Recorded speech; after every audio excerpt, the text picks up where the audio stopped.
The NIE, a visa, a residence permit, what exactly do I need if I wish to move to Spain, no matter the length of your stay in the country? In this video, we are going to answer once for all this question so that you can clearly understand what legal procedure should you carry out in order to come to Spain. Hello everyone, my name is Gerard, I'm the marketing responsible at immigrationspain.es, and in today's video we're going to talk about different concepts, different topics that many foreigners doubt, and we're going to answer all these questions once for all with one goal in mind so that you can clearly understand what exactly should you aim for. Before diving into the content, remember that if you haven't done so, you should subscribe to our YouTube channel. We are posting new videos every single week with the more updated information regarding immigration, nationality, and everything that you need to know as a foreigner in Spain. So, if you haven't done so, subscribe. Let's start from the very beginning. Let's imagine that you wish to visit Spain and you'd like to stay in the country for less than 90 days. Then the answer is simple, as you just need a short-term visa, or what's most commonly known as the tourist visa. With this tourist visa, you'll be able to travel to enter Spain and stay in the country for a maximum of 90 days. Here, the important thing is to check if your country has an agreement with Spain, thanks to which you don't need to actually apply for a visa.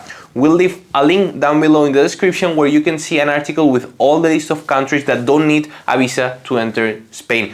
But this is very important. No matter if you do not need a visa, you still must meet all the requirements associated with the tourist visa. Here we're talking about the ability to demonstrate that you have accommodation for each and every night you're going to stay in Spain, that you have sufficient funds for each day too, that you have heart health insurance, travel health insurance, and all the rest of requirements that are associated with the tourist visa. Nevertheless, for a short stay, 90 days tourist visa, and this is very important because if you wish to stay more than that, you'll need to exit Spain and the European Union and wait at least 180 days, again, in order to be able to re-enter as a tourist.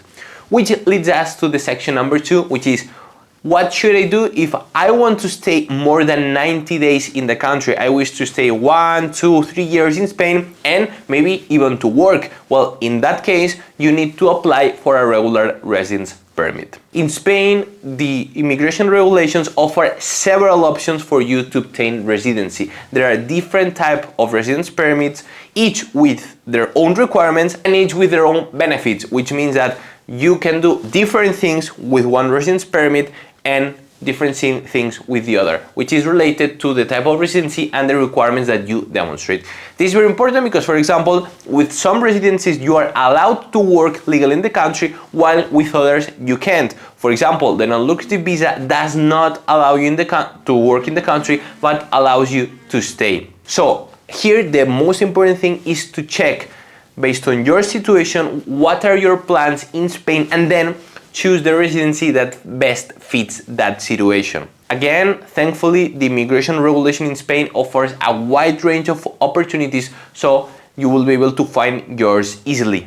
But another crucial thing, that you should always consider is how does the application work, because some residence permits can be applied directly from Spain as a tourist during those 90 days that we mentioned before. You could apply for residency and stay in the country, but other residency options must be applied from your country of origin at the Spanish consulate. So you must bear that in mind in order to understand where should you start the application. So again, if you wish to stay more than 90 days, then you need to apply for a regular residence permit. Usually those residence permits the validity of the card will be 1 year, 3 years, but you can always renew your residency or modify to a different type of permit.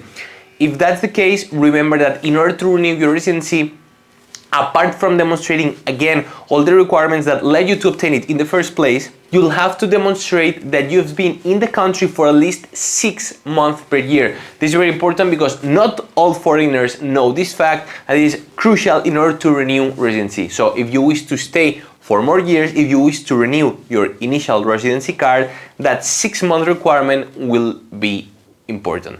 And finally, let's understand what happens with the NIE, with the NIE, because many foreigners here suffer from a misunderstanding because they assume that the NIE, the NIE, is the same as residency, and they start asking questions like, can I work with my NIE? Well, what you need to understand is that NIE, the NIE, is the identification number as a foreigner in Spain. So it's just a number that will allow you to be identified against the authorities in the country, that will allow you to carry out different type of legal procedures, but on itself, it's not a residence permit. The NIE does not allow you to work or to legally live in the country.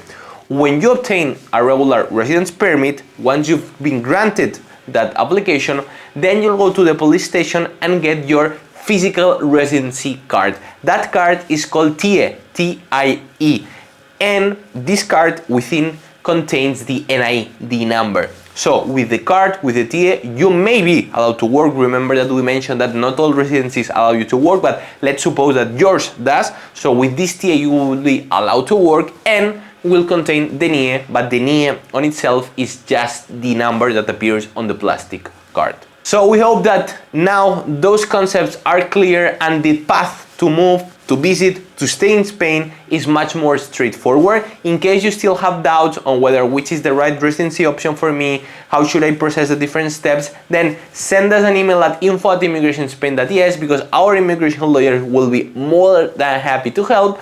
And remember, if you haven't done so, subscribe to our YouTube channel because it's completely for free and you'll get a lot of value. See you in the next one.